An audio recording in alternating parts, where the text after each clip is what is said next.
Hi friends, welcome to Arvind Tamil channel.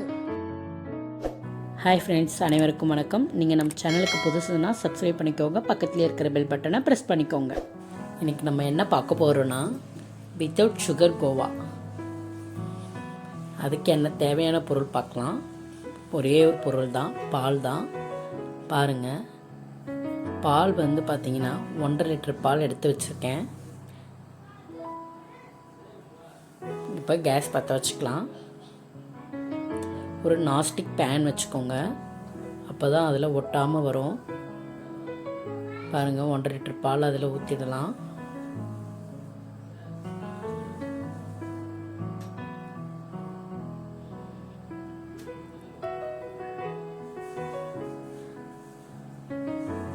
நல்லா பெரிய பாத்திரத்தில் இருந்தால் கூட நீங்கள் பெரிய பாத்திரத்தில் ஊற்றிக்கோங்க.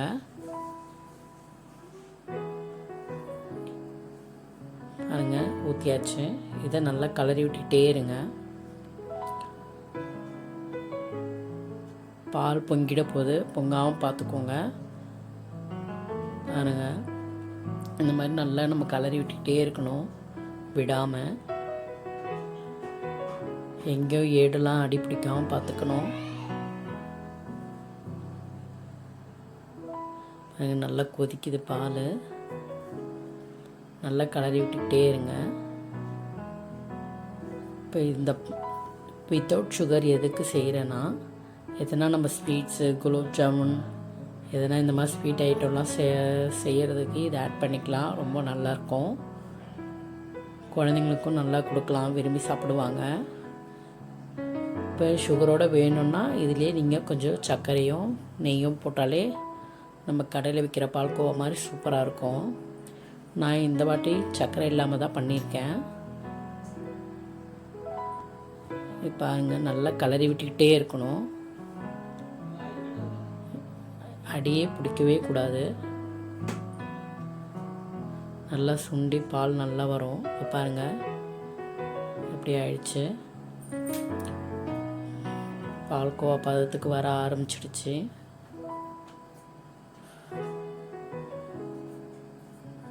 கோவா பார்த்திங்கன்னா ரொம்ப இப்போ நம்ம ஸ்வீட்லாம் செய்கிறோன்னா அதுக்கு ஆட் பண்ணோன்னா ரொம்ப டேஸ்ட்டாக இருக்கும்.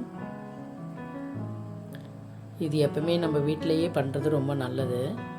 இப்போ கடையிலலாம் வாங்க போகிறத விட இந்த மாதிரி நம்ம பாலில் செஞ்சுக்கிட்டோன்னா டக்குன்னு நம்ம வீட்டில் எதனாச்சும் இப்போ எதனா ஸ்வீட் எதனா பண்ணுறோன்னா இந்த மாதிரி நம்மளே பண்ணிக்கலாம்.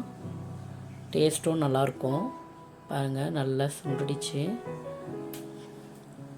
பால் நல்லா கலரி விட்டுக்கிட்டே இருங்க. இதே மாதிரி அது பேனில் ஒட்டாமல் வரும், அது வரைக்கும் நம்ம இந்த மாதிரி கிண்டிக்கிட்டே இருக்கணும்.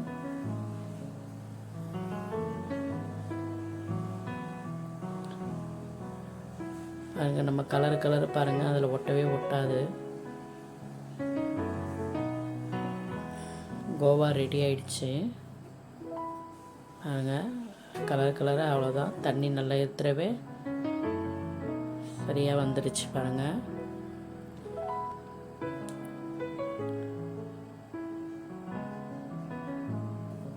நல்லா ரெடி ஆயிடுச்சு. இந்த மாதிரி வரணும், இப்போ தான் கோவா ரெடி ஆயிடுச்சுன்னு அர்த்தம். இப்போ நம்ம கலரணுன்னா பாத்திரத்தில் பிடிக்கவே கூடாது. பிடிக்காமல் இந்த மாதிரி நல்லா ஒட்டாமல் வருது பாருங்கள். இந்த மாதிரி வந்தாலே ரெடி ஆயிடுச்சுன்னு அர்த்தம். கேஸ் ஆஃப் பண்ணிடலாம். இதை பவுலில் எடுத்து வச்சிடலாம். இதை நம்ம ஸ்வீட் செய்யறதுக்கெலாம் யூஸ் பண்ணிக்கலாம். பாருங்கள், பவுலில் எடுத்து வச்சாச்சு. சர்க்கரை இல்லாத கோவா ரெடி ஆகிடுச்சு. பாருங்கள், நீங்களும் இந்த மாதிரி பண்ணி பாருங்கள். எப்படி இருக்குன்னு கமெண்ட் சொல்லுங்கள். இந்த வீடியோ உங்களுக்கு பிடிச்சிருந்துன்னா லைக் பண்ணுங்கள், ஷேர் பண்ணுங்கள். நன்றி.